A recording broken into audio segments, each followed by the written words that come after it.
that you've drawn later. How does that make you feel going into this final competition? See, that's where Peter Jensen comes in, because I have to deal with that. That's the luck of the draw, and I have to deal with that. We have to turn things into positives, and the one positive thing is that at Skate Canada, that was the pre-Olympic event. It was the exact same draw, and I skated 2 people after Brian Boitano, and I won that long program. So I have to think of that and how I felt about that. I like to finish before everybody else anyway, but skating after him, I have to deal with that. Thanks for stopping by. Okay. ABC Sports and the Olympics, a long-standing partnership. Again, at the Winter Games of Calgary, the Olympic tradition continues. Their mothers gave them both the same first name, Brian, and the talent they've been given is as close to equal as can be. Brian Boitano of the United States leads in the men's figure skating competition with only tonight's free skating left to go. But Brian Orser of Canada is the world champion, expected to reach the climax of his career by winning in the Olympics on his home ice. So Brian will win the gold tonight. But which Brian will it be? In less than 7 minutes, the 1,500-meter speed skating race begins, and first off the mark will be young Eric Flame, the phenom from New England.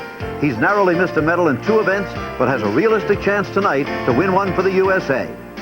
The ice on the bobsled runs at Canada Olympic Park is the fastest of all the ice in Calgary.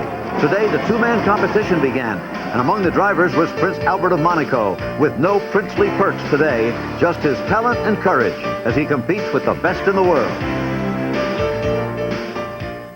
We'll be going 3 young Americans and a Canadian champion, and right now live, here is Katarina Witt. She's with Donna Deverona. Donna? Thank you, Jim McKay. And we were just listening to the speed skating results, and your countryman Hoffman is leading halfway through the competition. You must feel delighted. Oh, I feel good. I hope he can keep this position. And you've been practicing. You just arrived. Your music is Carmen. We've talked a lot about the fact that Debbie Thomas also skates to the same music. What are your best hopes for here? You are the defending champion of the Olympic title. What do you hope to accomplish here? I hope I can do my best, and so I can defend my title. And, well, I think the best will win.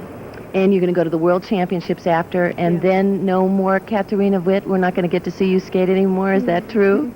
Well, that's true, because then I want to do my study. I started in study for an actress 2 years ago, but I think maybe I can do the United States by the narrowest of margins over Brian Orser of Canada, the world champion. Then 3 Soviets, Fadeev, Petrenko, Kotin, and Filipovsky of Poland. Now, those are the standings going through. There's Christopher Bowman of the United States in 7th place, and Paul Wylie in 11th. Now, the order of skating in the final group, this is not the first people we'll be seeing skate, but in Group 4, here is the way they'll skate. Brian Boitano will come first, then Fadeev for the Soviet Union, then Brian Orser, so he'll have the opportunity to watch Boitano skate before he does. Then Filipovsky, Kotin, and Petrenko. Dick Button is standing by in the stadium right now. Dick, what does this draw mean in your view? Well, there's a little bit of advantage and disadvantage to it. The advantage is that the skater comes up right out of the warm-up. He's ready and he's hot. The disadvantage is that he has to consider that his marks will not be quite as high as they might have been. The judges have to hold them down in case somebody else skates brilliantly afterwards. Also, he doesn't have to wait those awful minutes while other people are skating. You know, there's something very special about this event. This is called the freestyle event, but it's not really free. The men are not really free not to skate the 6 to 8 very demanding triples that they feel are necessary. That means that if there's going to be trouble tonight, it will occur during these triple jumps.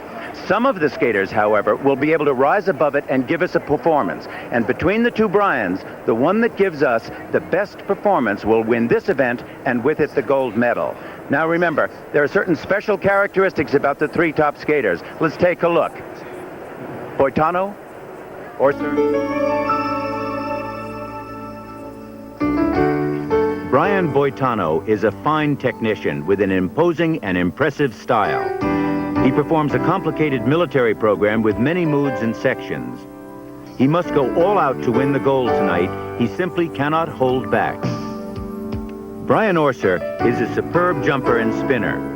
He has a loose, quick, and fluid style, but he must maintain emotional control. In other words, he has to keep the lid on. Alexander Fadeev is a fast, quick, and rapid-fire skater. He has a pounding style that is typically Soviet. He's a great jumper, but he's struggling now, perhaps due to leg injuries. His position is threatened, and by his own countryman, Viktor Petrenko. Next stage is Brian Orser. He's the favorite. He's on his home ice. He is also very, very much on the spot. Let's take this opportunity to meet this young man, Brian Orser of Canada, up close and personal.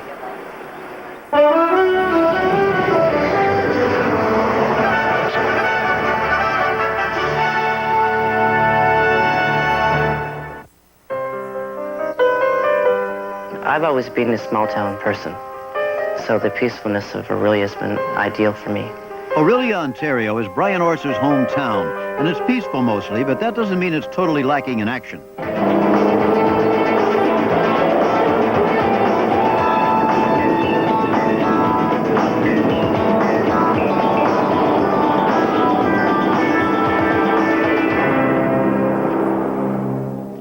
Small-town Brian Orser is big city Brian, too, some of the time, owner of a health food restaurant in Toronto. It could be the start of something big. One day, amateur figure skating will be over for me, and I'm going to need something else to go into. And we plan to go on and build this business, buy more franchises, and possibly get into other things also. But this is a start, and it's a small start, but I see it growing. And if I sort of apply myself in the same way I have with the skating, then I can see it being very successful. Brian credits much of his success to his father, Butch, an extremely successful self-made businessman. My father started off at the bottom and became very successful, and he never changed as a person. And I think that I've been the same way. I've been the same person 10 years ago as I am now, even with success and with being world champion. I feel it's very important to remain yourself and just to be Brian Orser. It's no wonder he loves Orillia. Orillia loves him, to the point that his longtime practice rink there now is named the Brian Orser Arena. And in 1985, he was awarded the Order of Canada. The Order of Canada is probably the highest honor you can receive in Canada. It's towards anybody that has done something spectacular in their field. It was not awarded to me for being world champion or being Canadian champion. It was for being an ambassador of Canada, which is something very special. When I look back at skating, when I'm a senior citizen, I mean, that'll be such a small part of my life when you look at my entire life. And, you know, you have to be ready for it. Once skating is over, that's a big world out there, and you have to be ready for it. Small town boy, big city man, entrepreneur and ambassador, and perhaps an Olympic gold medalist. That's Brian Orser. In a minute, we're going to be checking in live with the man who won the gold medal. And there he is, live in Lake Tahoe, California. He won the gold medal 4 years ago. Scott Hamilton, we'll be with you in a minute, Scotty, right after this ABC News brief and a word from your local station.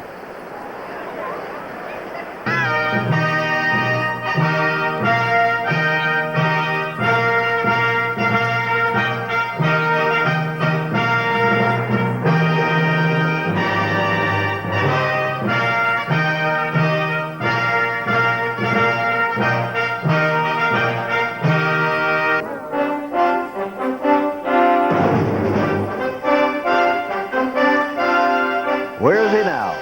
Scotty Hamilton.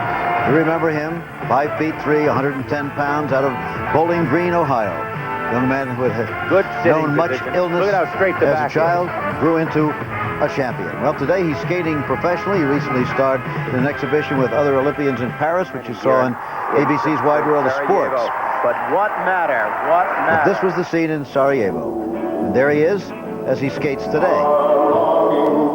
Scott Hamilton, Olympic gold medalist in 1984. Well, right now he's at Harrah's in Lake Tahoe, where he is starring in a show. What's the name of your show right now, Scotty? Festival on Ice. Festival on Ice. While we were waiting, while we were in commercial, I was watching you on the monitor, and I saw you sigh a couple of times. I saw you bite your lip. Are you getting a kind of a deja vu waiting for this contest to start?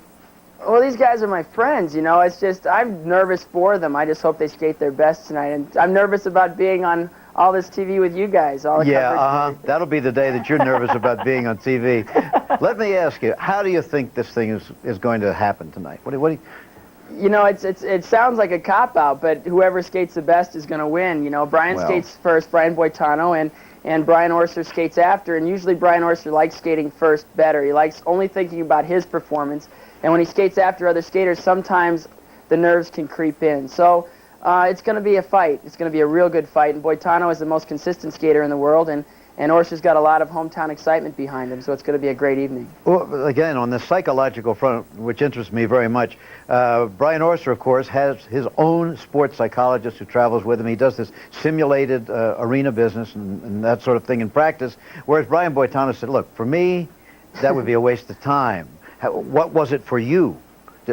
For me, it was no, it was hard. You know, I knew what to expect. I've been to another Olympics, and I knew what the people in front of me had gone through in 1980. So I kind of knew what to expect. But when you get out there, it's awesome. It really is. And a lot of the external pressures can creep in there, no matter how well you've simulated it before you've gone. If you were backstage right now, what would you say to Brian Boitano as he heaves his sighs? You know, he's a great friend, and he's a great representative of the sport. I'd say, Brian, pal, you've been here so many times before. Just go out there and just love it and give the performance that you want to give, not so much the performance that you dreamed about. Just go out and skate the ice. You feel a little lonely out there in Tahoe? No, I'm surrounded by a lot of fun people. Ty and Randy are here. We're having a great time. It's a great show. This is my life now. I'm envious of these guys, though. I miss the competition like this, and to see them, my former competitors, still going at it, I kind of would like to be out there with them. Okay, well, Scotty, say hello to Ty and Randy for us, and I know you'll be watching as the evening progresses. So it draws closer and closer. Scotty Hamilton in Lake Tahoe, California. Now here is Christopher Bowman of the United States warming up. He'll be one of the skaters we'll be seeing very shortly when we come back. Let's take a break and then really move into this. Here is the skating order in Group 3. There are just 2 groups left to skate in this men's competition. First one we'll see is Herner of Switzerland, then Fischer of West Germany, Browning of Canada, Zonder of West Germany, and then the 2 Americans, Paul Wylie and Christopher Bowman, both outstanding free skaters. There's Christopher Bowman right now. We talked about him earlier in the week. He marches to a different drum, different sort of skater, but he can free skate, can't he, Dick? Oh, he certainly can. I think he's one of the most talented people in the business. He just doesn't seem to want it with the same kind of direction that some of the other skaters do, in particular the Soviet skaters. All right, let's have a look then at a very dedicated young man, Paul Wylie of Harvard University.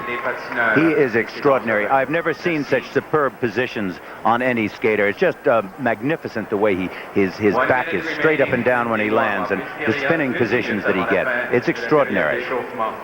Paul Wylie, at age 24. Now here is Kurt Browning. Is the latest word that he is going to try that quadruple, Dick? That's the latest word. He can change his mind right up to the second that he does it. Remember this, that the quadruple jump has never been done. A quadruple jump has 4 revolutions. The most that has been done to date is a triple axel 3.5 revolutions. And of course, that's in competition. A lot of people have done it in practice, but nobody under such sufficient official purpose situation. Of course, there had been talk that Brian Boitano was going to do it here, and he and his coach talked about it apparently a long time over the summer. The final decision was not to do it here, but to do it at the World Championships later. Well, he felt that it just would overshadow his program, that everybody would wait to see whether he did it and not bother to see what else he was doing, and that like the newspaper people would run for the telephone just as soon as he had completed it. Speaking of what a quadruple jump performer can look like, here is one, Brian Boitano. There he is. Looks pretty cool. He certainly does. Considering what's coming up. I don't think his stomach is cool, though, I'll tell you that. I'm sure of that. When will he be getting into his costume? Well, I think you back it up in your head. How many minutes does it take that I want to sit in that costume before I'm ready? How many minutes before I put my skates on? How many minutes before I tie them for the second time? And do I tighten them more than once more after that without getting, over done in any of these stages. That's why the proper order of the event and the perfect running and timing of it is extremely important. One thing that he knows is he won't have to wait as long to skate as he did the United States Championships, where he didn't skate until well after midnight. That was a disaster. Now, Oliver Herner of Switzerland, 10th after the short program.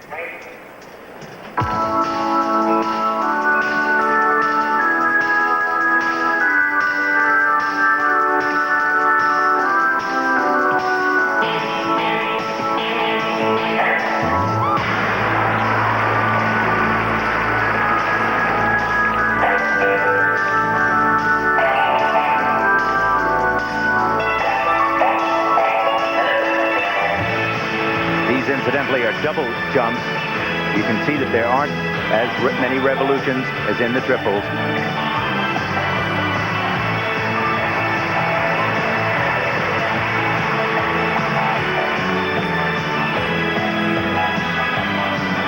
Here's a triple. Nope, it certainly was not.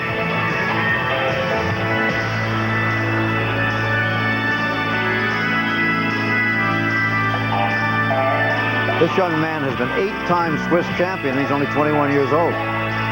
His first Olympics.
This kind of skating really isn't in the class with the top skaters that we'll see coming up very shortly. There's an awful lot of weak arm movement that kind of isn't resolved into the choreography, and some of the jumps, like that one, very good. He's certainly got a good physical form for skating, but he's just got to get himself down into really getting some speed and some approach and some attack to the sport, and worry less about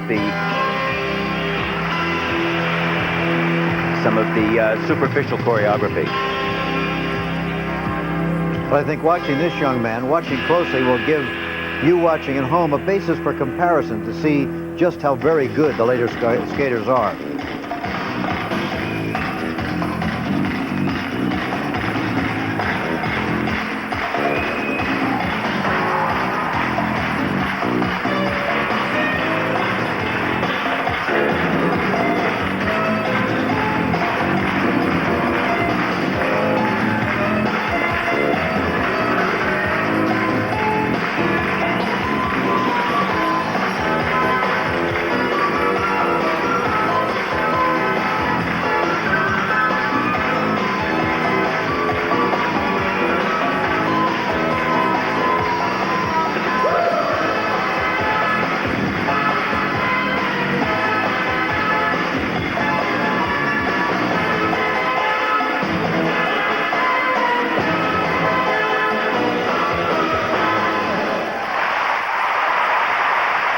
Again, a super enthusiastic crowd there, giving each skater a wonderful reception as they skate in the Olympic Games, the honor of a lifetime, no matter where you finish. Oliver Herner of Switzerland, 10th going into this performance tonight. There is Katharina Witt. She'll be on a week from tonight. Now, perhaps you have not been watching figure skating. Perhaps you've never seen it before. If so, a perfect mark in this sport is 6.0, not 10 or 100. And his marks are from 5.0 to 5.3 for technical merit. Each skater gets 2 sets of marks. This is Herner of Switzerland again. He seems to say, well, I guess that's about the best I could expect. They're decent marks.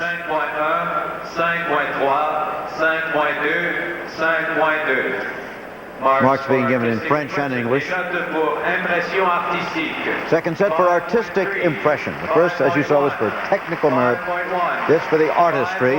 And he got a 5.5 from the East German judge. Next competitor, Heiko Fischer of West Germany, the Federal Republic of Germany, as it's formally called, 8th after the short program.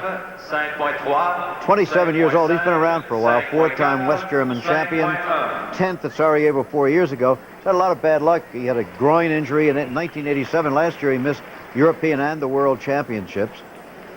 And certainly from the costumes he's been skating in around here, he looks like he's making a real statement, doesn't he? Some sort of statement, yeah. The music he's using is West Side Story, so I see the point. That's supposed to be greaser stuff he's wearing. Oh, it's a Germanic view of the west side of New York. Yeah.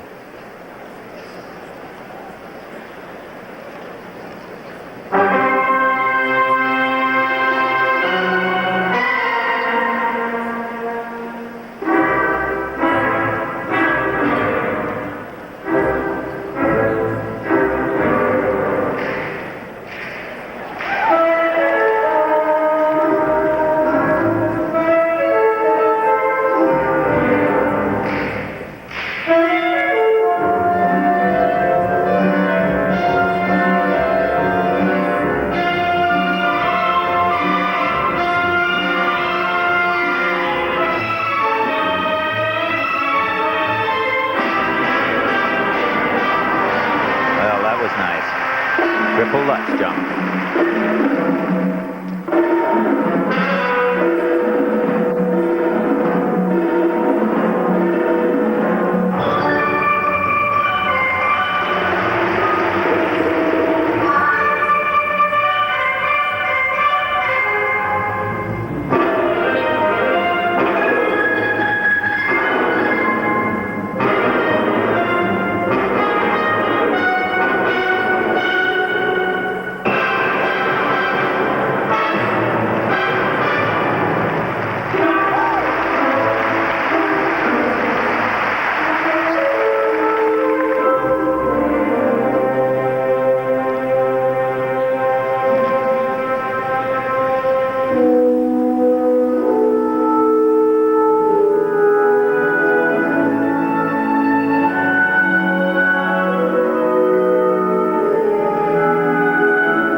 Costumes of today, Dick, are a long way from the neat white mess jacket you used to wear when you skated. A world of difference.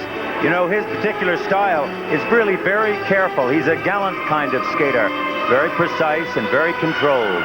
He doesn't let loose.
Heiko Fischer.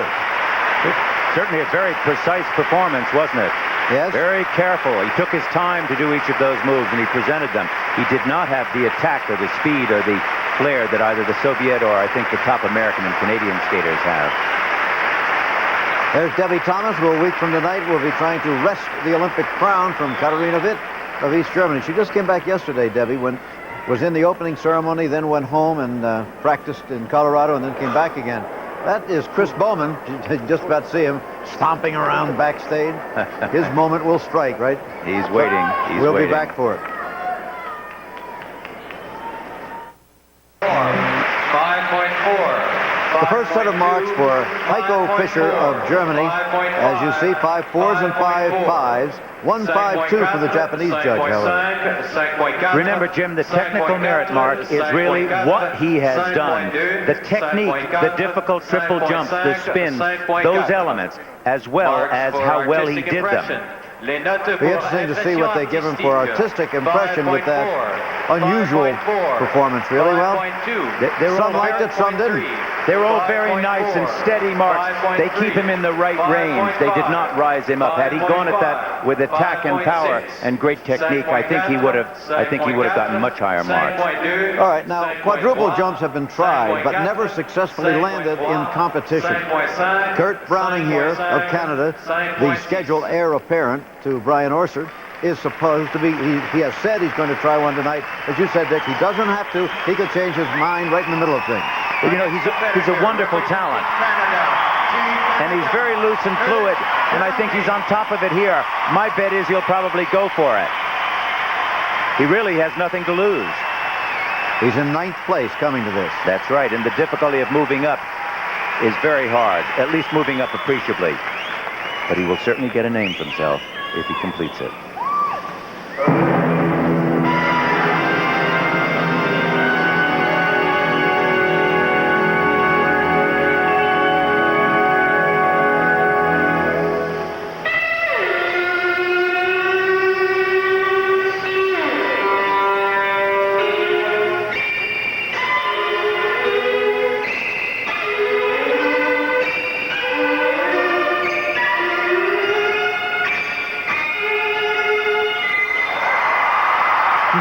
And when you can do 2 triples like that at the opening of this wonderful program to Grand Canyon Suite, see the Western influence.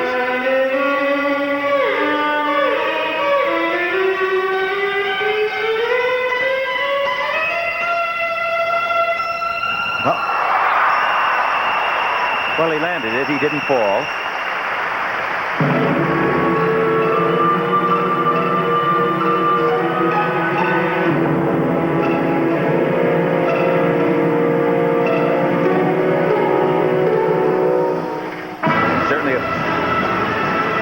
Certainly a fall like that or a miss like that does not help him. I don't know how it will put him in, what kind of mind it will put him in as to whether he wants to try the quad, which is planned for later in the program.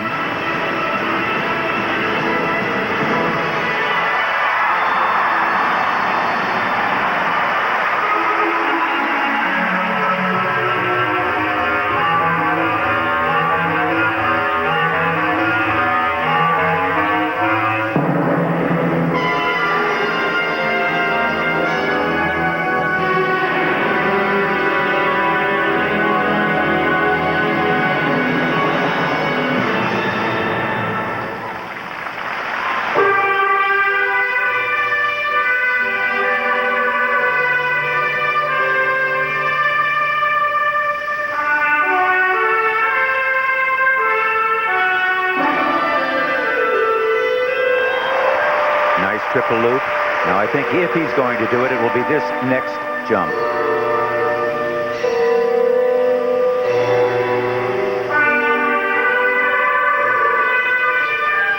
Nope. Nope. Well, that was the attempt, and he missed it. It's really tough. That's the 3rd time he's tried it in competition. Missed every time.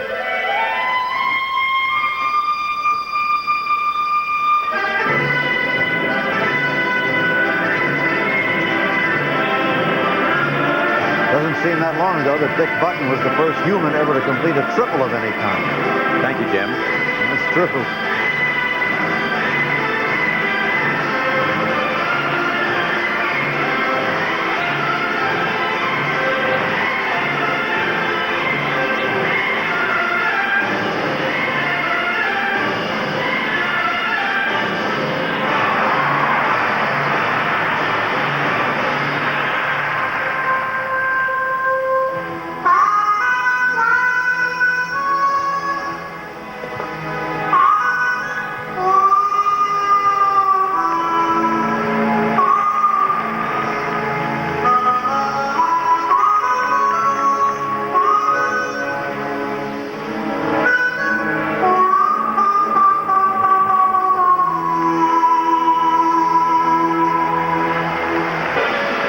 These next moves, I think, will call the bluff of everyone. One double axel, two, and a bluff.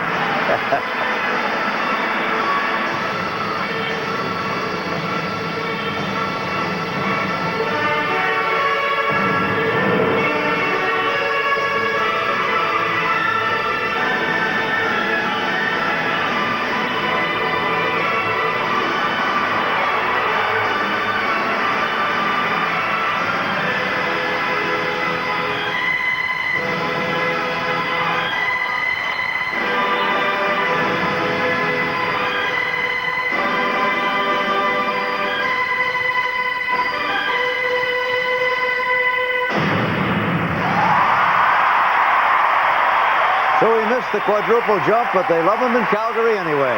And he's from Edmonton.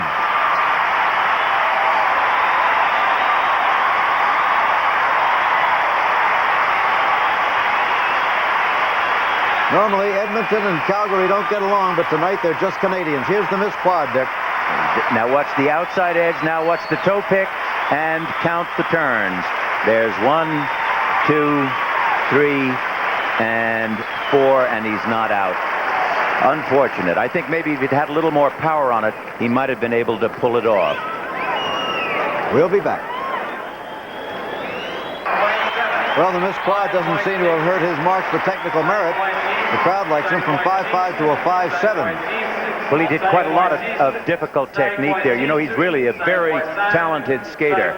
If he would begin to develop now into the power stroking that we've seen on some of the other skaters, I think he could really be, right at the top.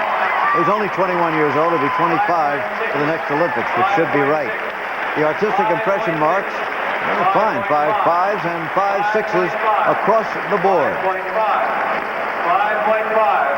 5.6. So that's Kurt Browning. 5.6. Let's go down to David Santee at ringside with him. Kurt, you almost made history. Tell us about the quad. Actually, I should have made history. It felt really good. It only takes just a fraction of a second to be too late on that landing, and I guess that's what I was. It was really close, so I was happy with it. Well, it was a game attempt. Thank you. Thank you very much. Of those who have skated so far, that puts him in second place behind Heiko Fischer. Now, Richard Zander of West Germany, 12th overall, coming to the final free skating performance. He was actually born in Portland, Oregon, but now is in Cologne, West Germany.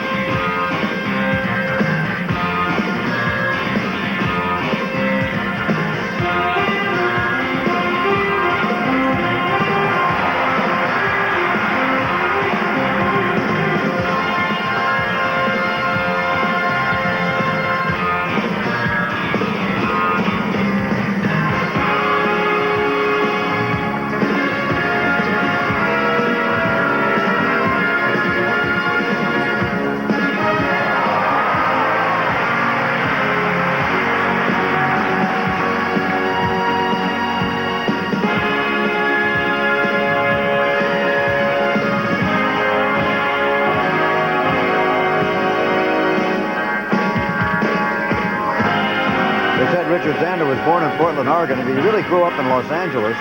When he was 16, his parents were divorced. He and his mother moved back to Germany. Yet to come, and getting closer now, the Battle of the Bryans. two Americans coming up immediately after this skater, Wylie and Bowman.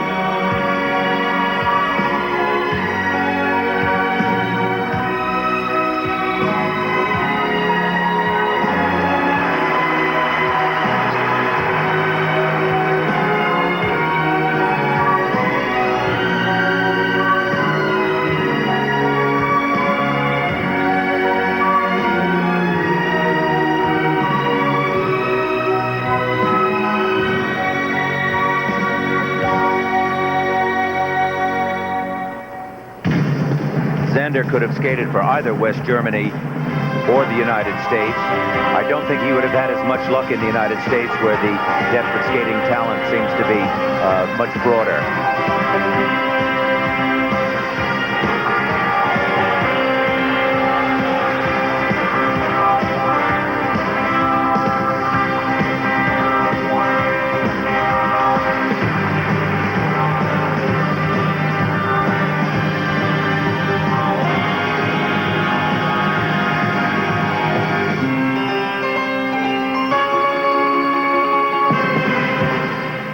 Richard Zander, moving through his performance, trying to move up from 12th place.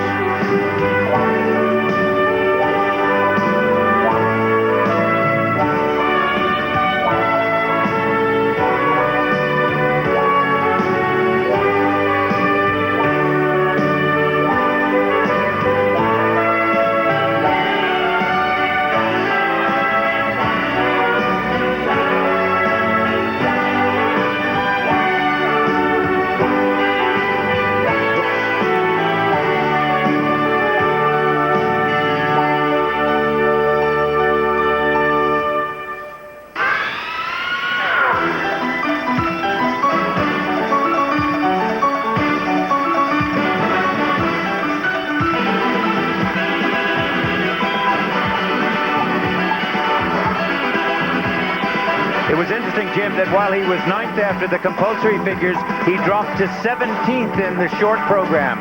I think that was an indication that his freestyle is not the best in this competition. Which, of course, put him 12th overall.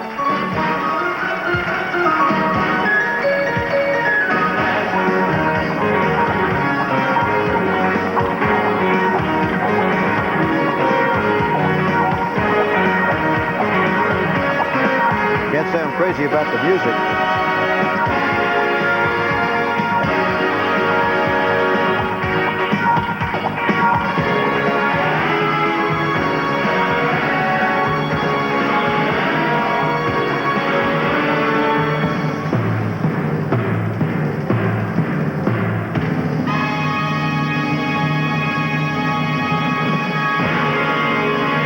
Well, I must say I wasn't crazy about the program. Richard Zander of the Federal Republic of Germany, that's West Germany. 5.2. There's Brian Orser backstage. We know what costume he'll be wearing now. These are the tense moments. He even simulates these in practice.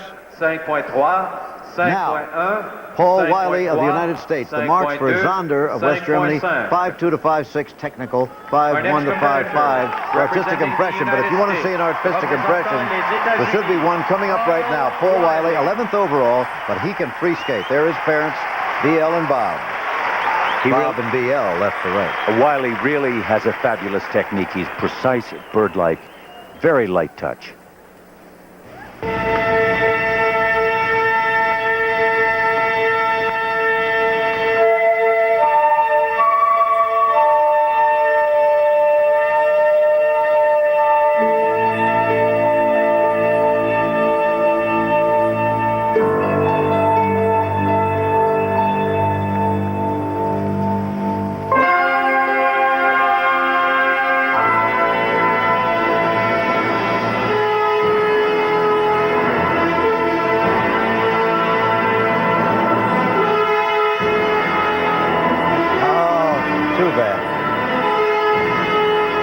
You know, it's really sort of unfortunate that he missed that first triple jump. His second one right here, this will kind of tell the story for the rest of the program, I think. Triple axel, 3.5 revolutions. Up. Yeah, and again, you know, he's had a problem all these years of just not being able to do it under pressure. I think that is held true again for him tonight. It's very sad because he really is a superb technician. He seemed to have overcome that at the U.S. Championships where he won the silver medal. Yep, he's been steadily performing better. These first two moves not helpful.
Very precise and beautiful.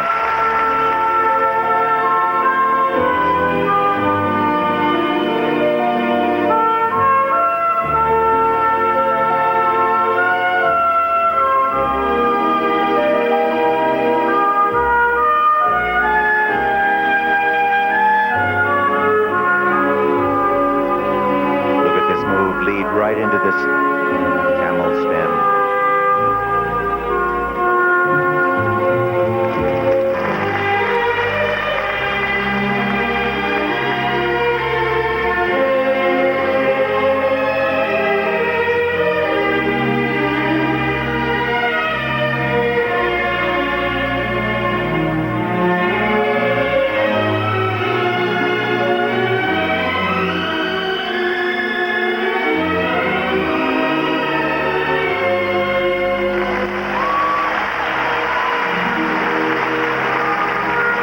He certainly settled down after those two tough opening jumps. That seems to be what he needed.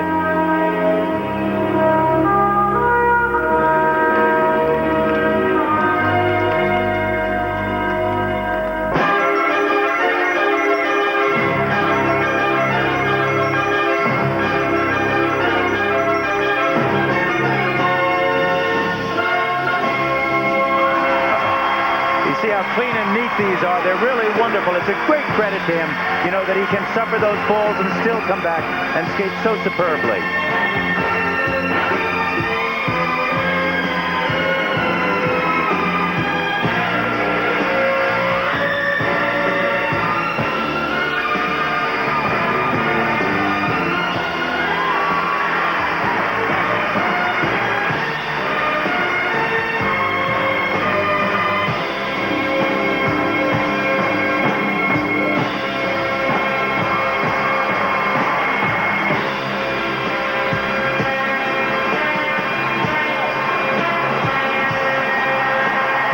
Did they like him in Canada? Well, you know, he is such an appealing skater, an appealing personality. He's just very fine, really wonderful. Born and raised in Dallas, there are his parents who still live there. He, of course, lives in Cambridge, Massachusetts as a student at Harvard.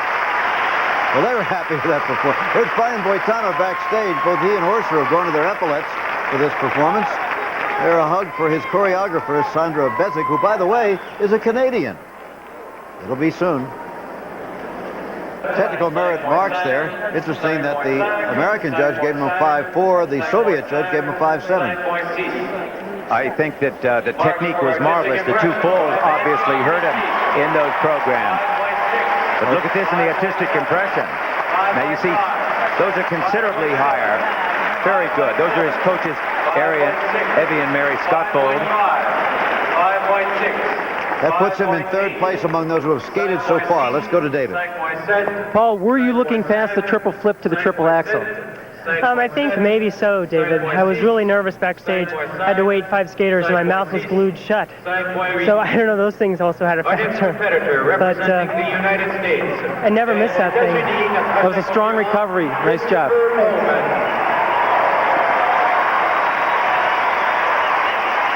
Paul Wylie, very courageous comeback after 2 falls. Christopher Bowman. He said he marches to a different drum, this young guy.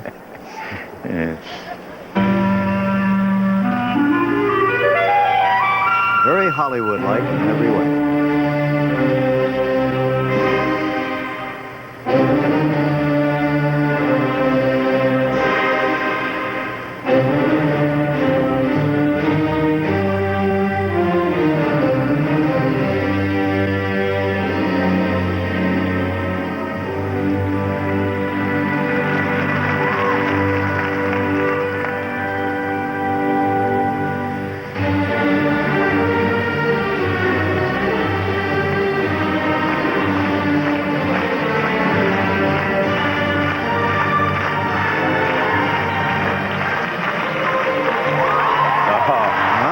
Good start. Superb height on that.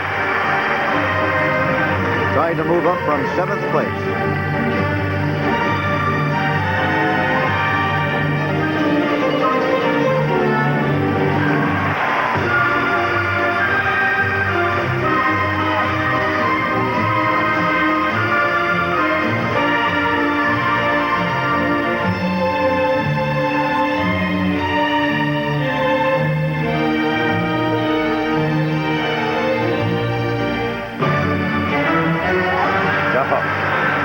Series of jumps. Nice series. 4 years from now in Albertville, Vic, we might be looking at people like Bowman and Kurt Browning of Canada. I think that's if they want it. Right? He's only 20 now. Oop.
He has a great dramatic flair. It's not a great Hungarian dance, but it's wonderful drama.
to show business. Christopher Bowman.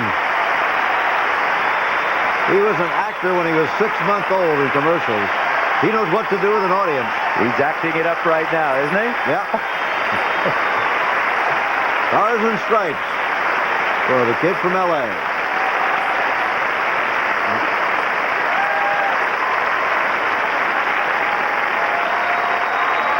A lot of people standing in the audience. I see a lot of American flags waving. Oh, yeah, we're watching it.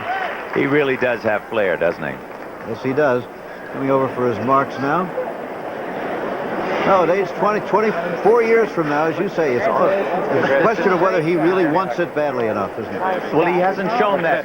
He hasn't shown that yet to this Right. point. But look at this right here. You see, he performs well under pressure. He did beautifully tonight. You know, a couple of minor glitches. But he's a moment skater. He's a competition skater. Well, Chris Bowman standing by for the marks. Well, it's a long time out there in that dry Calgary air, I'll tell you. His mouth must feel like cotton. Technical merit, ooh. Nice marks. A 5.4 from Japan, but 5.7 from West Germany and Czechoslovakia. You see, under normal circumstances, those marks would have been higher, but there's still 6 or 7 really fine powerhouse skaters yet to come, and that's why the marks are being held down at this point. Remember, the next skater is Brian Boitano. Marks for artistic impression. Frank Carroll is the coach. 5.5. 5.7. Again, excellent marks for Christopher Bowman. A 5.8 from the Canadian judge. 5.7. 5.7. 5.6. 5.8. And Chris Bowman has taken the lead of those who have skated so far. But yet to come are the top skaters. Brian Boitano now out for his warm-up. Young man from Sunnyvale, California, spends a lot of time in San Francisco. Said he wants to open Boitano's restaurant after that, but why don't we find out a good deal more about it? Let's meet Brian Boitano up close and personal.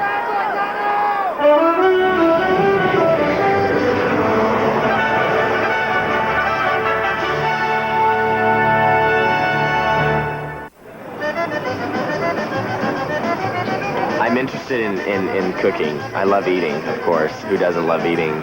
But I am interested in learning how to cook Italian food. I love any kind of breads, so that covers all Italian food: noodles, pasta, everything. And I love cheese. So there you have a pizza right there.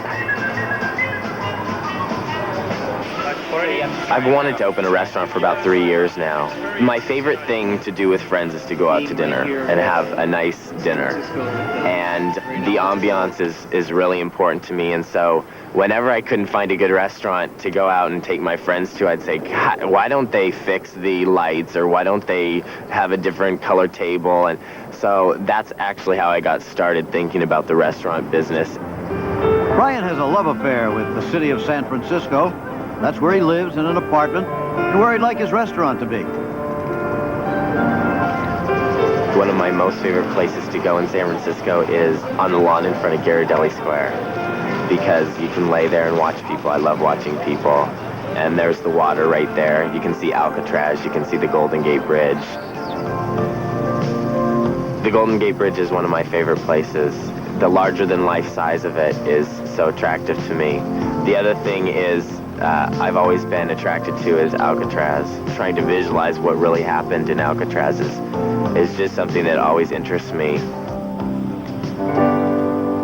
You know, there are people who take being successful at their sport or business as that they're different than other people. I didn't take it that way. I learned something more from being successful. I think it humbled me even more, and realized that you could brighten somebody's day by who you were, but in that way you were using it in a good way instead of people using it in a bad way.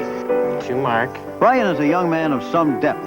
He cares about other people, like the kids in Oakland Children's Hospital. He hopes they can identify with his success. To see the look on their face when you say, yeah, I'm going to be in the Olympics, and that dream look, like I've always dreamed of being in the Olympics, comes upon their face, and for that moment it's just so nice because, you know, you can see in their eyes that they're saying, whoa, this guy's going to go to the Olympics and I actually know him. Well, that's the kind of young man who's about to skate for the United States. The United States has won the gold medal in men's figure skating 5 times, twice by Dick Button, once each by Hayes Allen Jenkins and his brother David, then a 24-year drought, then Scotty Hamilton 4 years ago. The moment has arrived, Dick. This warm-up is really very revealing. Every time Brian Orser skates a jump, the audience roars. There he is. I think they are solidly behind him. He must be feeling the warmth out of that crowd. Canada has never won the men's figure skating gold medal. Petrenko from the Soviet Union on the ice has been doing some wonderful jumps, and certainly Mr. Fadeev have been having a little trouble. Well, there's Fadeev. Not a great smile on his face. He was awfully upset this afternoon when he left the rink after the warm-up practice. I think he's just not felt he's on top of it right at this time. Soviets have never won the men's gold medal. They've had 2 silvers, Sergei Chetverukhin in 72, Vladimir Kovalev in 76. Tonight they have 3 of them in the running for a medal.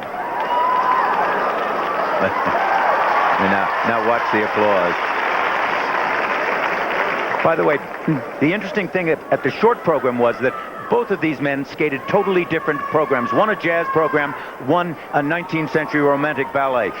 This night, they are both approaching each other in the sense that both are doing military-inspired programs. Boitano was the leader, remember, as they come to the free skating program, but this man, Orser, won the short program, which might have been a slight indication of things to come, but if anybody makes a mistake tonight, probably the other man will win. Well, if there's any mistake at all tonight on either one's, any major mistake, then the story has yet to be written. The fate has an enormous amount in these 2 performances. I think also the fact is that if they both skated perfectly, that it would be almost impossible under the rules to tie them. There are so many rule breakers, so many tie breakers that exist. Okay, Brian Boitano. Remember his program will break into 8 sections. Will show 8 different changes, 8 different impressions of a soldier's life. Brian Boitano. World champion in 1986.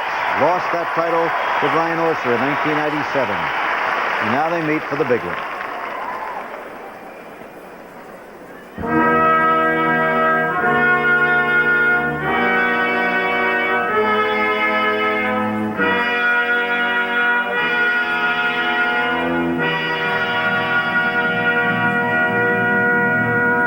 Music from Napoleon and Josephine, a miniseries. He said he heard the music and immediately knew it was for him.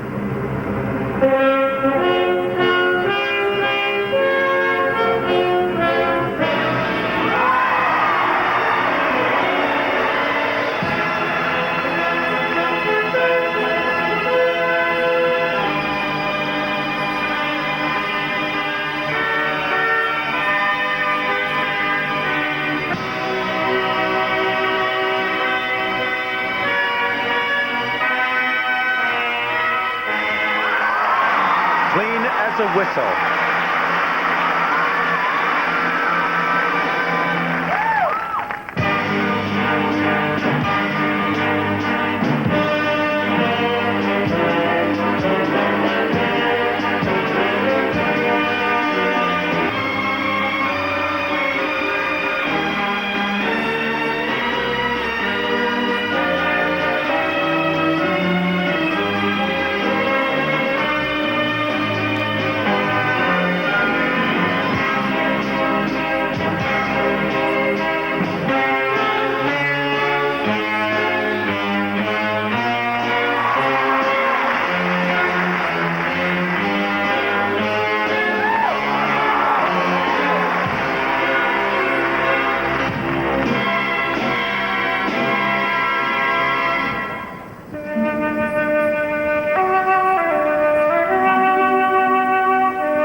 What a lonely place to be. 20,000 pairs of eyes in the arena, and heaven knows how many millions watching at home.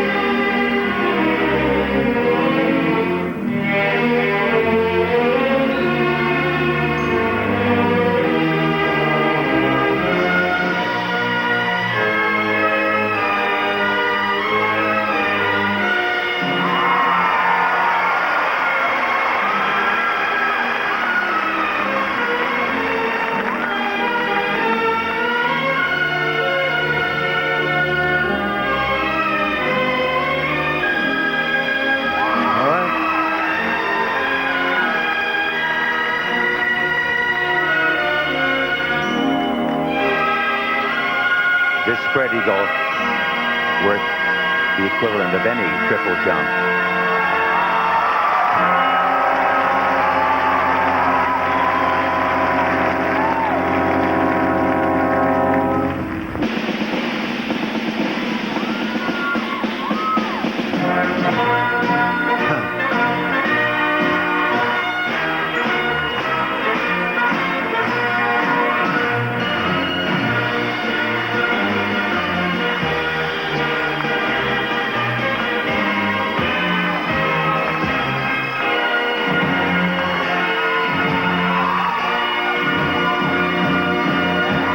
Listen to this.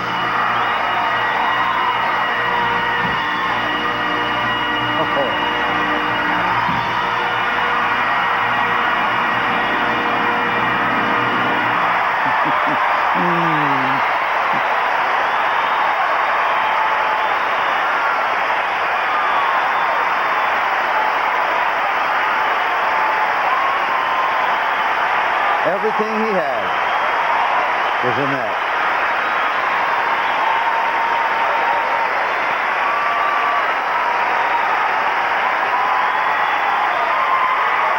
Backstage, Brian Orser hears that. You know, it simply does not matter what happens. Look at him. He's absolutely going through his own movements. Absolutely going through his own movements. And he still hears it. You remember, he was the fellow who told his coach to turn on the shower to drown out the applause for one of his competitors a number of years ago. I think he's working very hard now to keep his concentration steady.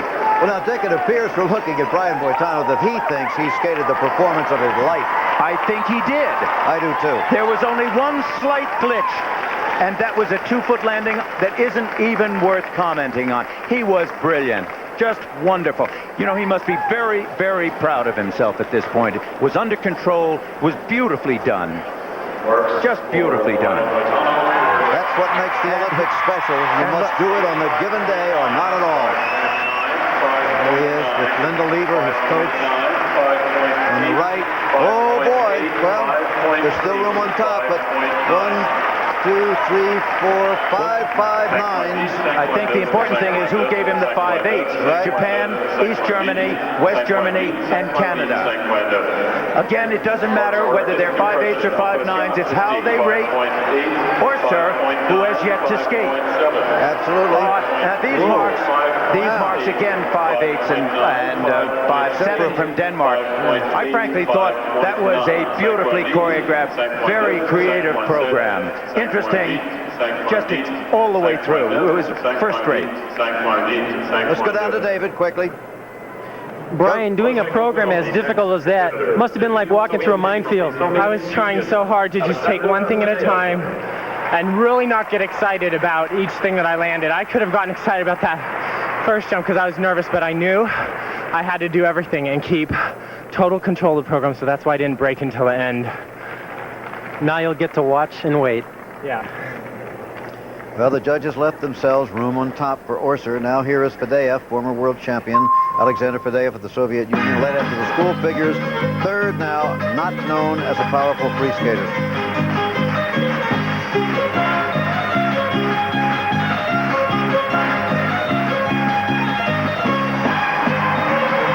Oh, nice. He looks as though he's starting off well, doesn't he? Yep.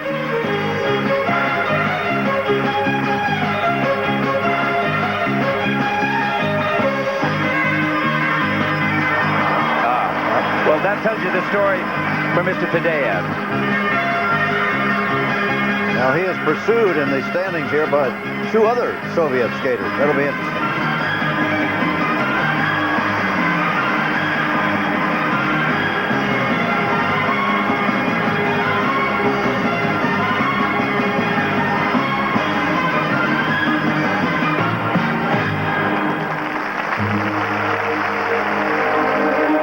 He usually capitalizes on speed and rapid-fire skating.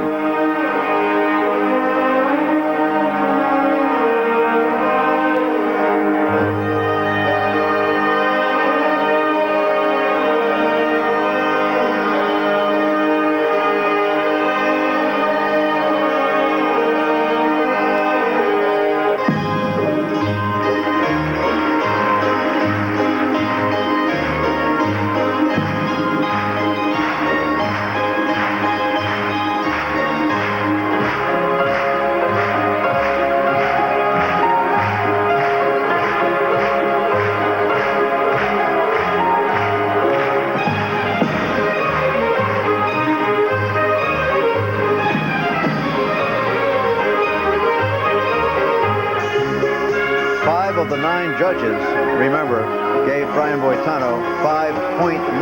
That would mean that any of them, in order to score Orser higher, would get him to give him a perfect mark of 6.0,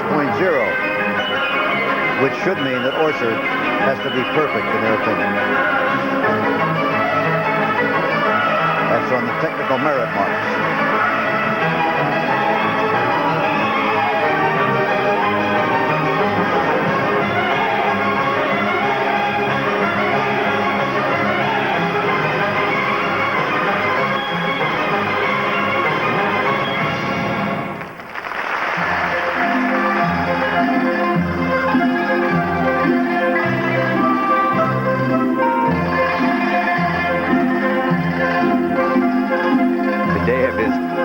Fond of dressing the role of the peasant and skating the role of the peasant. Orser kind of thinks that lacks in style.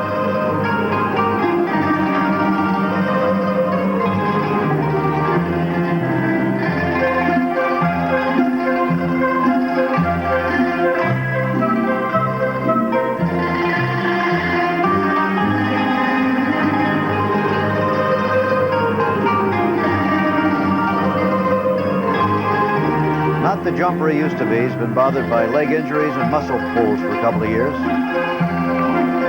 You see that kind of a fallout. The second one that he's had is simply not going to augur well for him.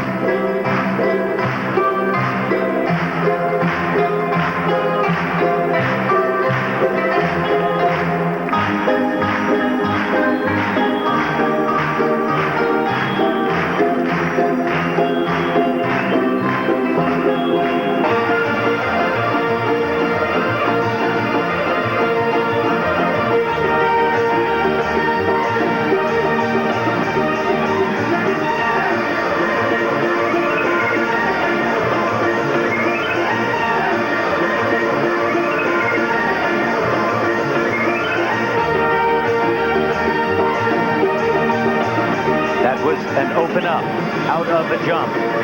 He clearly intended to do a double jump, but opened up and only did a single one.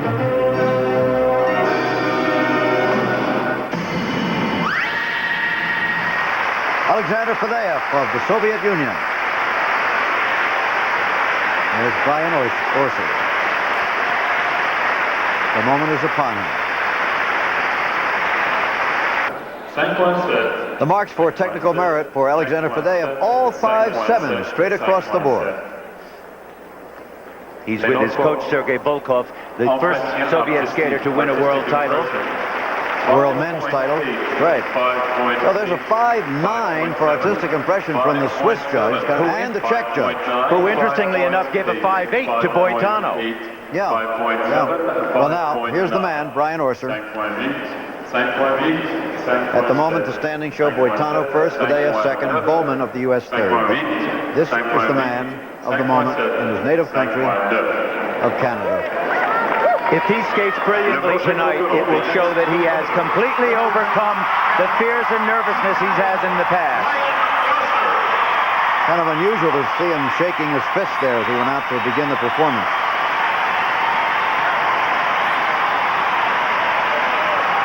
Tells you how much it means to him. The first two moves will be clear.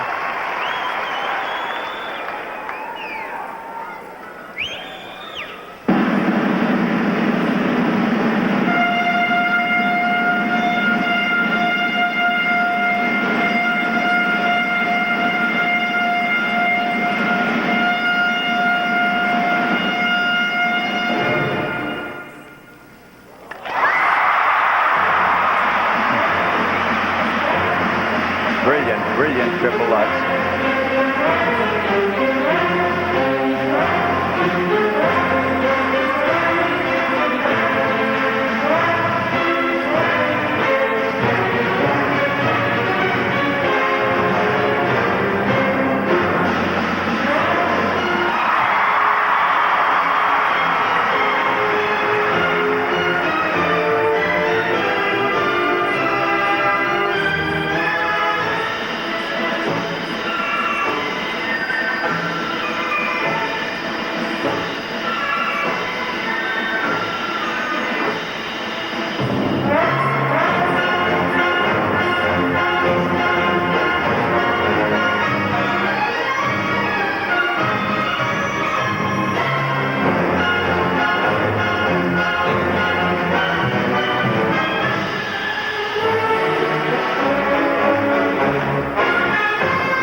Now, he did not reach back far enough with his free toe pick.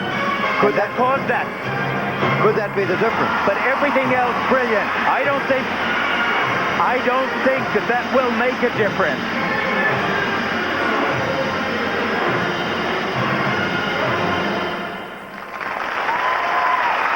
Brian Boitano also had one 2-foot landing in a triple jump.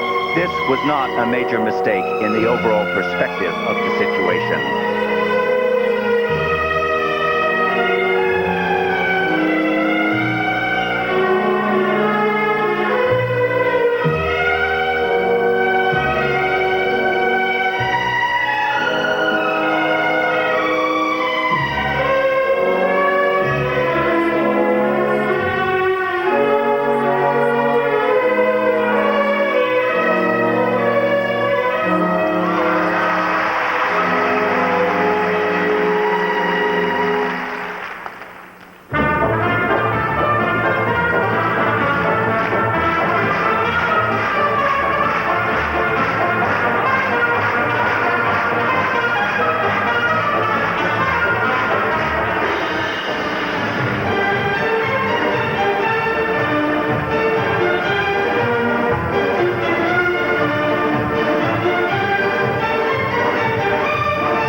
Opens up in the air beautifully for the landing out of those jumps.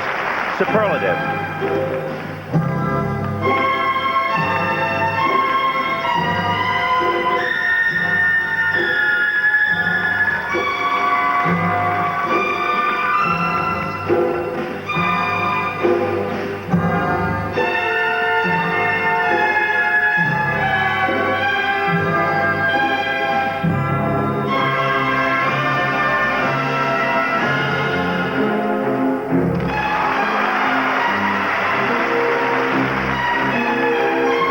In all his previous programs, that has been a triple jump.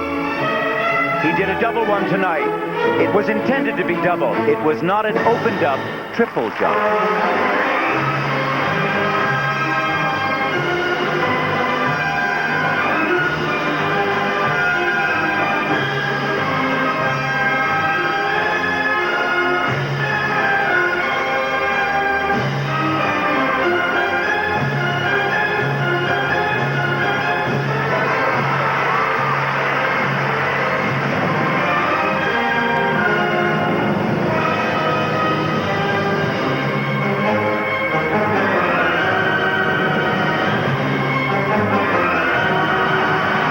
Just a little bit tired.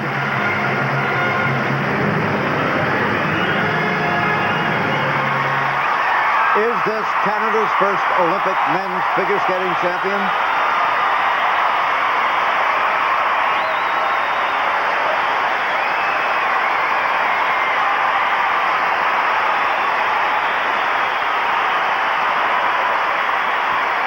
That will be for the judges to decide, and all I know is I'm glad I'm not one of them. Well, clearly that was a 99 and 99/100% performance. There's his father, obviously very pleased with him, except for that one glitch on that one jump. It really was a first-rate performance. Look at this now, the triple flip jump. Watch him turn the 3, step with the toe pick, didn't reach quite far back enough, and double-footed that landing and runched around there. But that was not a fall. It was simply just not a good jump. A difficult problem with it, but not an insurmountable one. And this was his double axel. Look at the height and the stretch and the landing. Now that's what he chose to do instead of a triple, but he had done a triple earlier in the program. So there is simply nothing that can be marked off for that. Nothing at all. That was perfect planning on his part. He was taking it carefully. If I had to estimate the way he felt about this program right now, it would be that he felt he had done a good job, not as quite as good as he can. Here they come, Dick. Excuse me, look at this. 5/8. Not as strong for technical merit. Oh, wait a minute. By and large, were 5.59s for Brian Boitano. No, Boitano's marks, I think, are higher. They are. Yes, they are higher in that technical merit mark. He Second set to come. 1, 2, 3, 4, 5.9s That's to right. only one of Orser's. Yeah, you got it. Now this will be the let's see. question. This will make the difference. These are stronger than Boitano's, but how does it all come out? Well, Boitano has won. all right. Brian Boitano has won the gold medal. There you go. Well.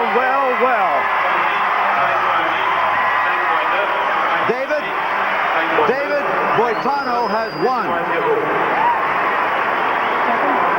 David, he Brian, finished second. Brian, I have good news for you and bad news. Those were tremendous composition style marks, but you came in second. Your reaction? I'm disappointed. What can I say?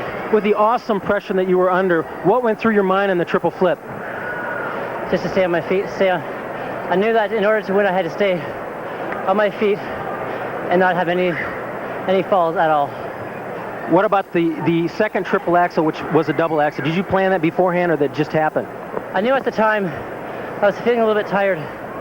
I thought it's best to stay up than to go down, and I lose for sure, but hindsight's 20/20, so maybe I should have tried it. This Canadian audience was absolutely 100% for you. Yeah, they were great, weren't they? I'm very grateful. Thank you. Okay, well, the computer shows that Boitano has won. And other skaters yet to come. These. Now, there is still a medal at stake, you would say. Here's Filipowski of Poland, 6 after the short program, but there are 2 Soviets who were 4th and 5th, one of whom, or it could be Filipowski, could move ahead of Fedea for the bronze. Interestingly, Jim, I think that the reason that Boitano won with the closeness of those marks was that they tied over many of the judges, but Boitano won the technical mark, and the technical mark is one of the tie breakers. Right. Well, as we say, the competition is not over. Gregor Filipowski of Poland is on the ice, 5th in the 1987 World Championships in Cincinnati last year.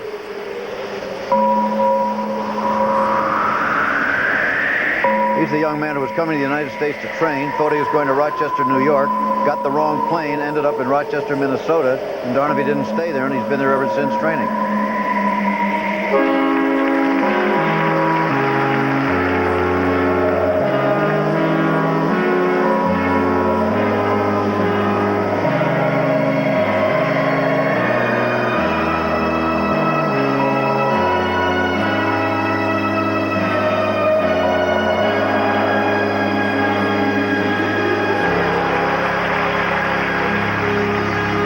So tonight, the United States has won its first gold and first silver medals of these games. They now have one of each medal, gold, silver, and bronze.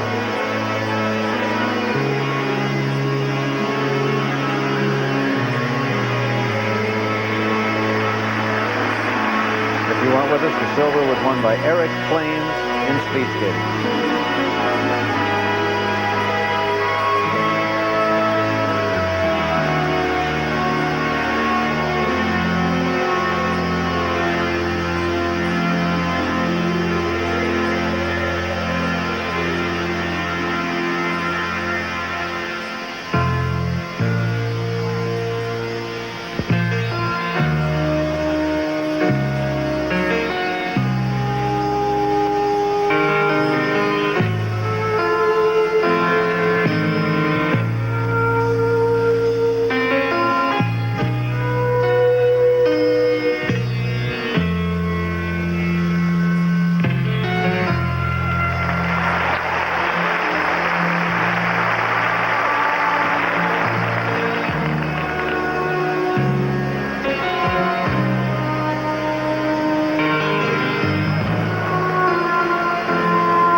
Do you see the way he's kind of, said, well, I guess that's it, folks.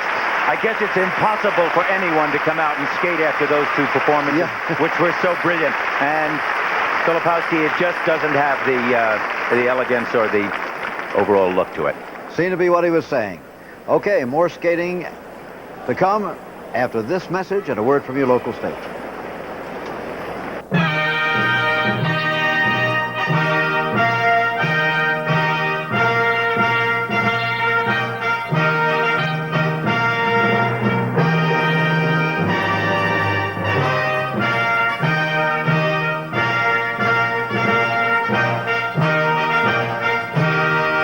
Got the first place votes of 5 judges: the USA, Denmark, the Soviet Union, Switzerland, and Japan. Brian Orser got the first place votes of 4 judges. In other words, only a 1 majority there. He got the 2 Germanys, both West and East, Canada, and Czechoslovakia. Now, Scotty Hamlin's been watching all this in Lake Tahoe. Do you think he had it, Scotty, or what? I'm watching this thing and I'm going, that without a doubt had to be probably the finest technical program I've ever seen in my life. That was amazing. And for Brian Orser to have to skate after that, it's like you guys say, the thrill of victory and the agony of defeat. It was the most exciting men's competition I've ever seen. But you would have called it that way? I definitely would have called it that way. As much as I feel for Brian, he was second in '84 and second again here. it's, you know, he made a couple minor mistakes, and Boitano was just perfect. You couldn't pick anything out of Boitano's program tonight that wasn't perfect. Well, I asked you what you'd say to Brian Boitano before he went out to skate. What would you have to say to him now, as the guy who won it 4 years ago, and now the USA has won it again? The greatest feeling in the world is the 10 minutes after you win a championship like this. And I couldn't be happier for him. He's the hardest working competitor I've ever seen in my life, and he's a good friend, and I don't even know what to say. I'm really happy for him. Okay, Scott, thanks very, very much. Enjoy your evening in Lake Tahoe with Ty and Randy and all the gang. So let's go back to the competition now. I'm in the anchor position, as I have been all evening. Dick Button is in the arena. Vladimir Kotin of the Soviet Union. Now, he was 5th after the short program. He could have a chance at the bronze. He's a wonderful romantic style to his skating. He's really very cavalier and has a very much of a French influence in this particular program.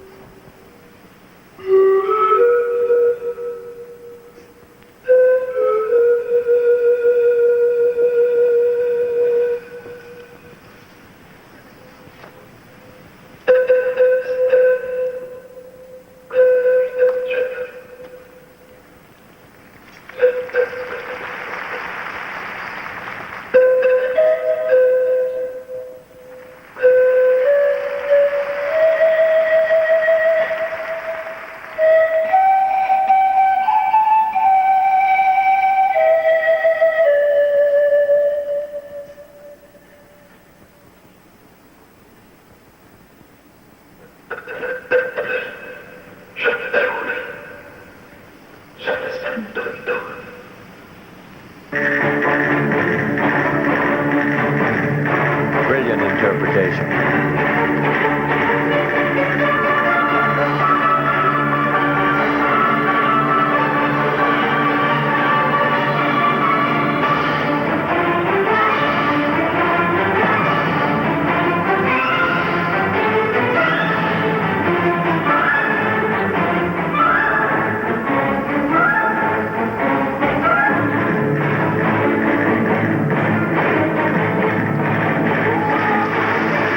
Triple jump, even though he did have some difficulty earlier in the program.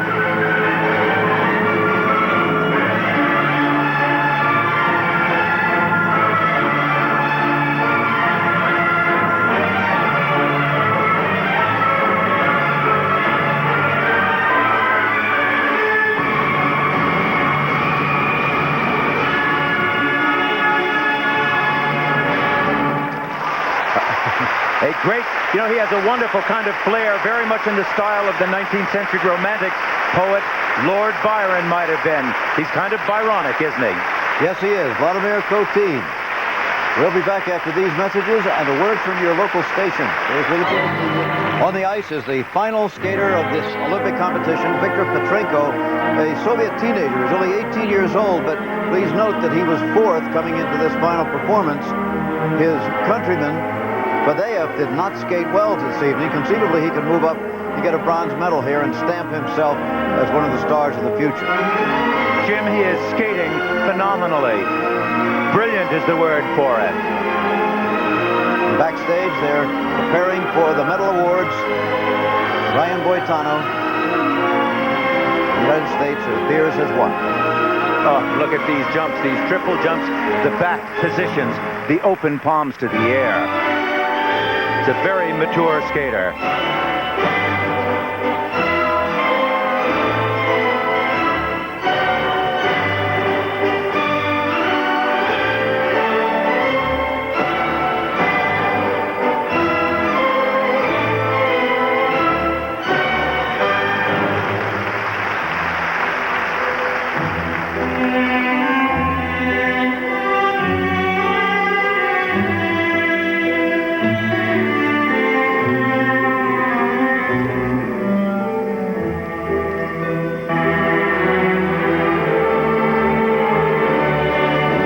Laid-back spin.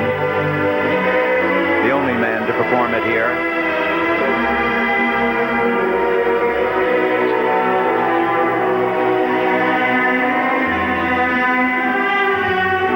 So if we had to hazard a guess towards Albertville in the next Winter Olympics.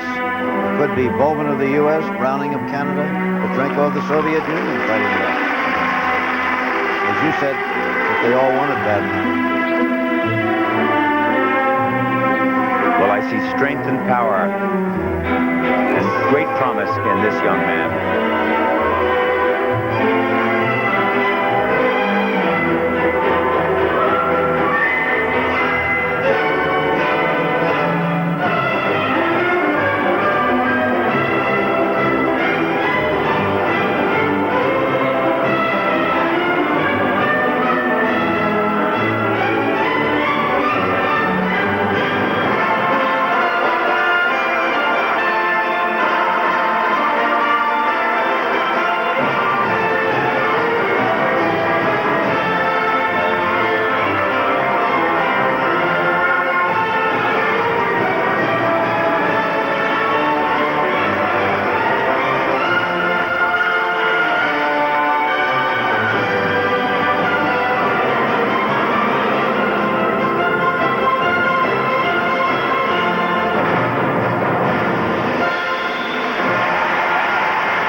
Isn't he happy?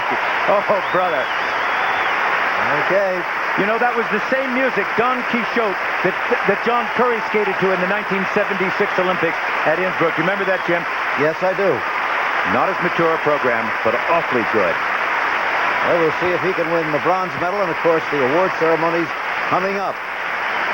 There is little Katya Gordaeva, 16 years old, looking more like a teenager there than an Olympic champion. We'll be back after this message and a word from our local station.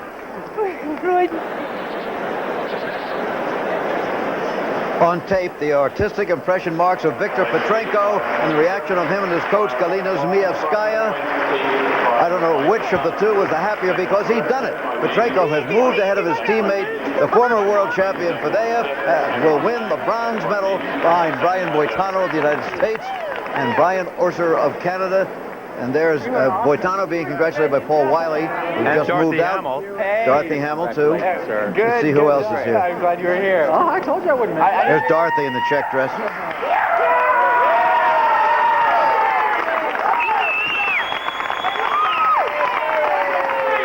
And yet to come, the award. That's his coach, Linda Lever. She's been his coach ever since he started competitive skating. He's stuck with her all the way.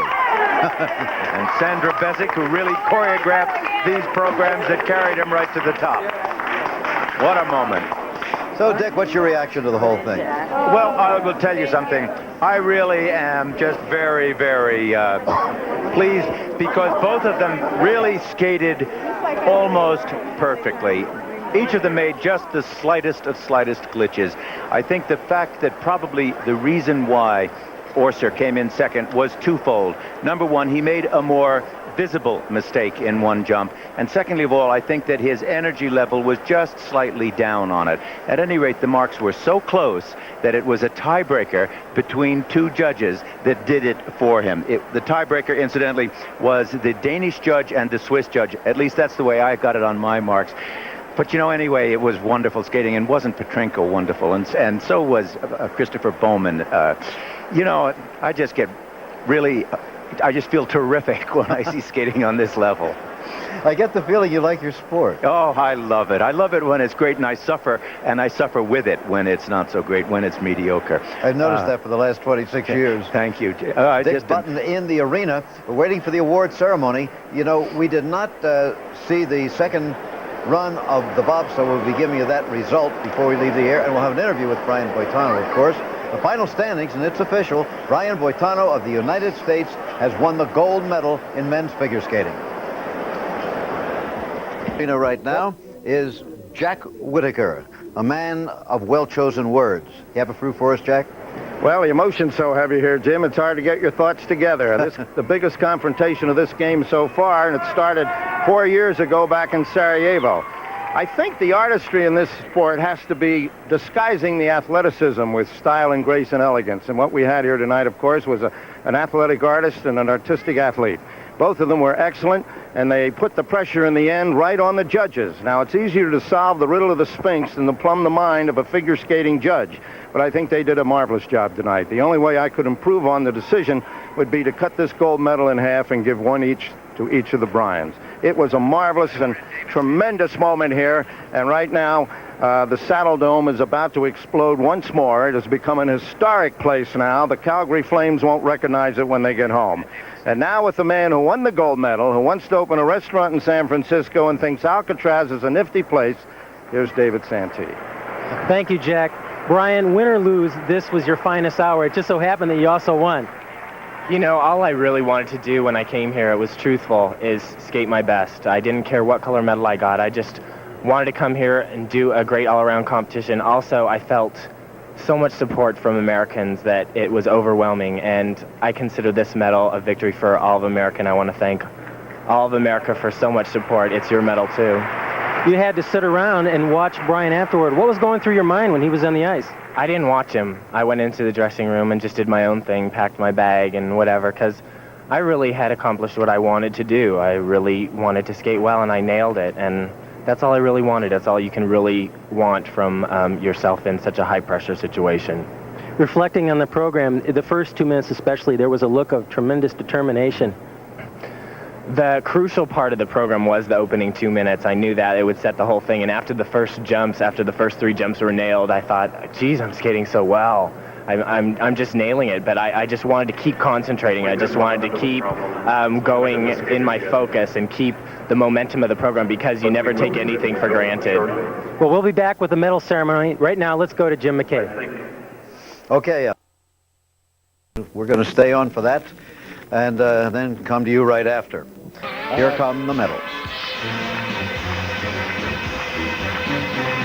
A Mountie leading them out.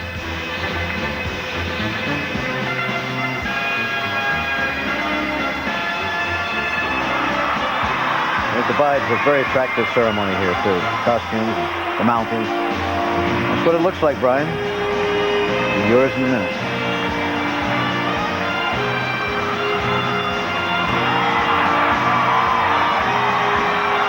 Now, most of the people in this crowd, I believe, do not know yet. Is that right, Dick?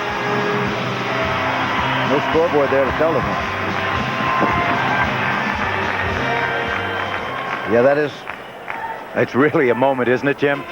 Yes, it is. The crowd then in the arena still very tensely awaiting the result. Canadians and Americans alike.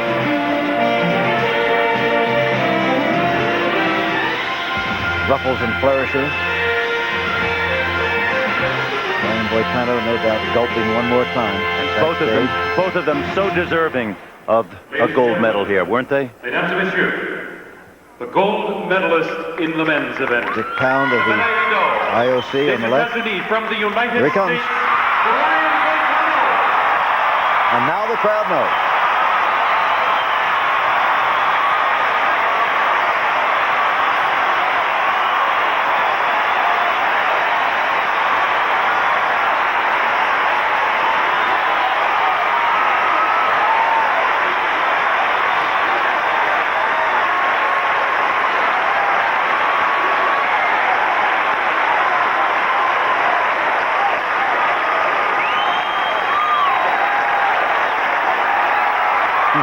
Oh, what a moment for him. What a moment. I will tell you, Jim, sitting here at the base of this arena with the crowd smiling up, it is simply glorious from this spot. Brian Orser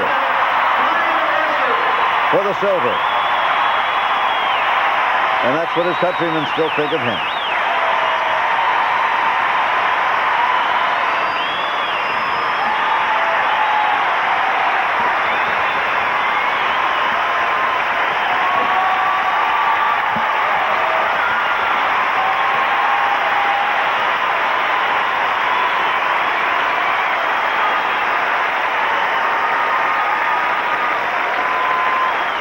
Now, the bronze medal may be a surprise. And it's announced. There you go. Called sportsmanship. Ladies and gentlemen, the bronze medalist in the men's event. The medal of bronze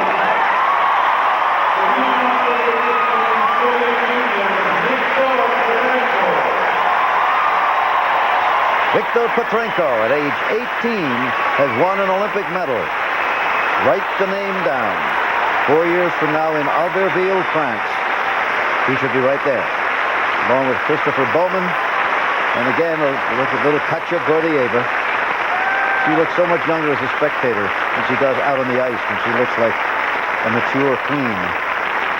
Ladies and gentlemen, mesdames et messieurs, Sir Richard Pound, third vice president of the Executive Board, International Olympic Committee, will present the medals to the victors.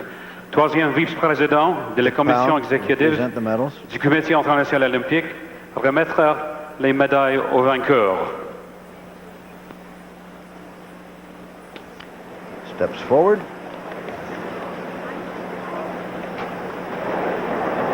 So here comes the gold. It's yours, Brian.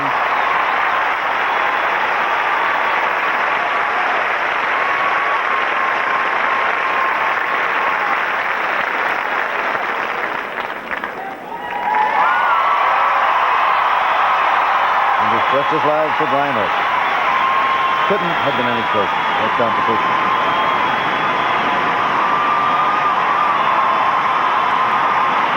The two men of the moment. You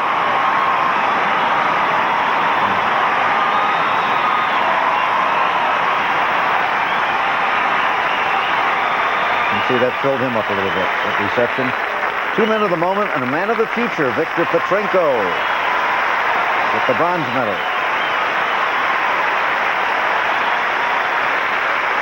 In a moment, for the first time in these Olympic Winter Games, we'll hear the national anthem. First, they're going to give the flowers. Vice President of the International Skating Union, Vice-président de l'Union internationale de patinage, offrira des bouquets aux vainqueurs. Okay, flowers for the winner. Roses.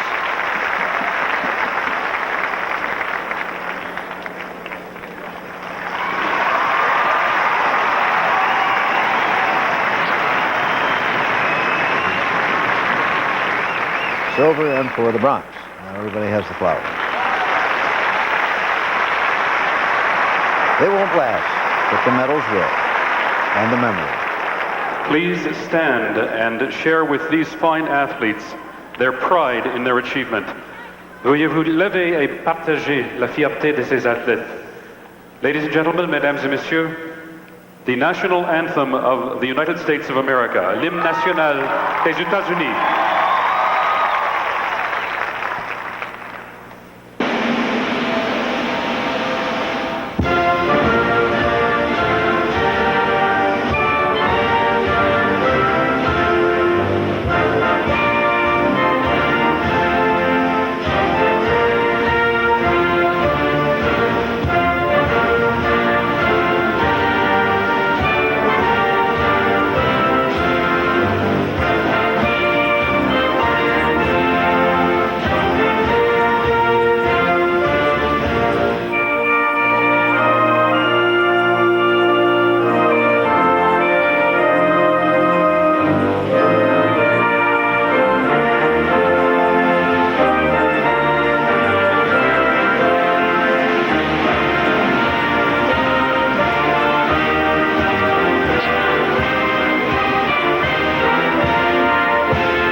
First American gold medal of these Winter Games has been won. Ladies and gentlemen, your Olympic champion, le champion olympique.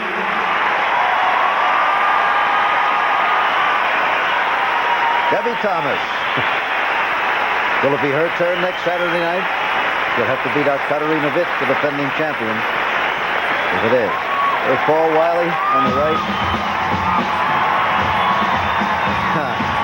You know, he had Chris Bowman with him. Wylie had a disappointment in his first two jumps, but he came back and seems to be sharing the victory with his teammates. Brian Boitano, the winner. I don't know how that anthem made you feel, but I, of course, am a dispassionate observer in my job most of the time.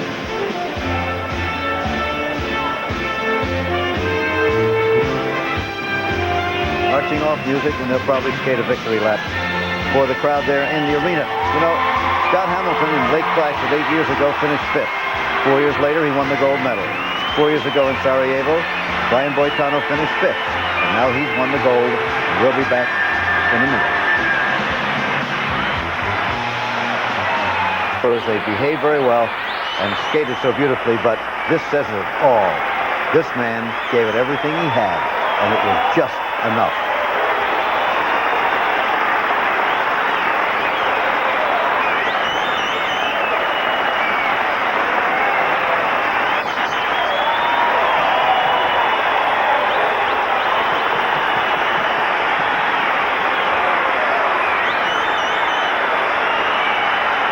You should sleep well tonight, and we'll see you in the morning.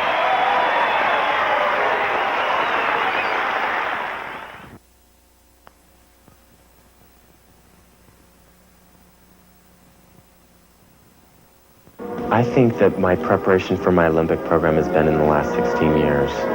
I think the preparation that I know that I can go out there, I've done it before, and I know exactly what to do. It's inside myself. Visualization is to have fun with. It's kind of like a daydream. It's kind of like when you're going in the car and you're visualizing the American flag going up in the Olympic Games. That's a visualization to me.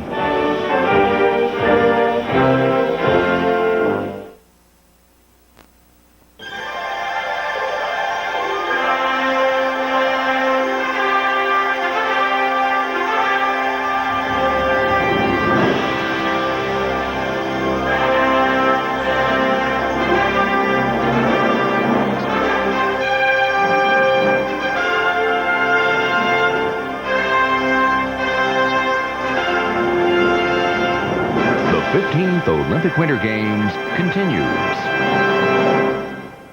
Good evening and welcome to our continuing coverage of these 15th Olympic Winter Games.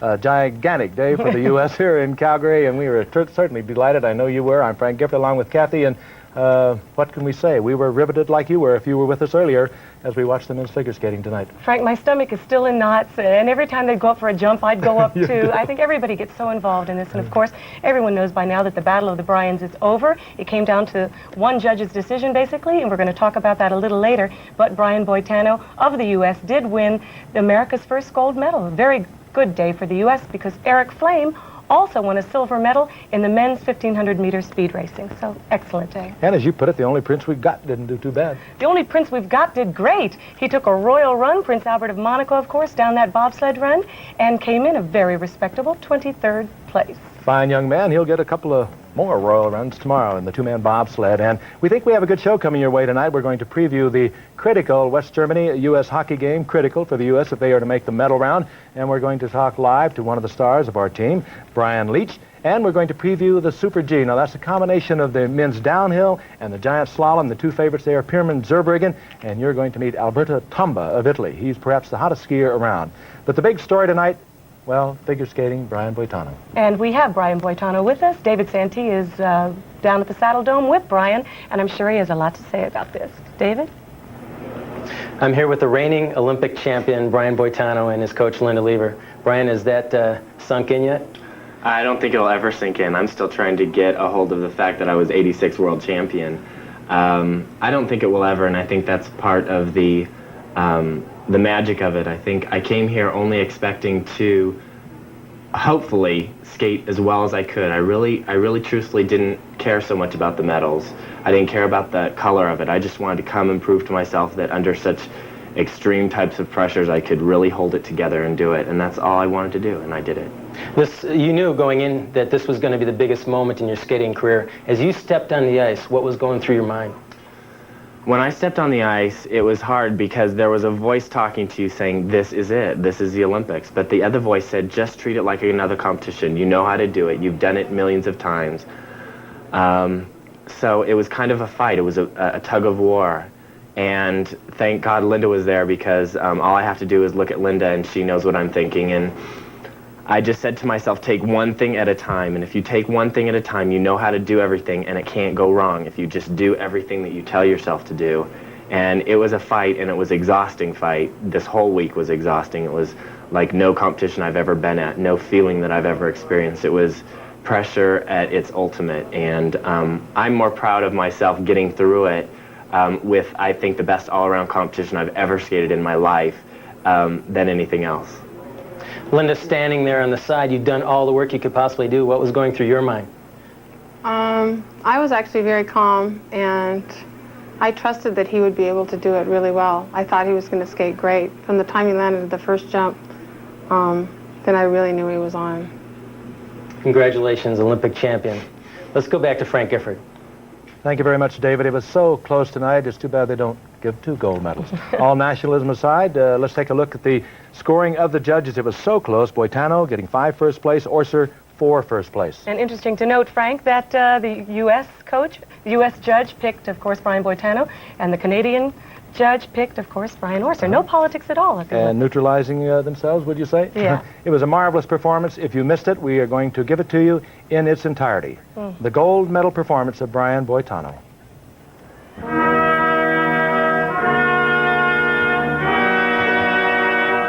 Oh, did he know he had it? The face said it all, didn't it? Oh, you know, some people look at it as grace and artistry, interpretation.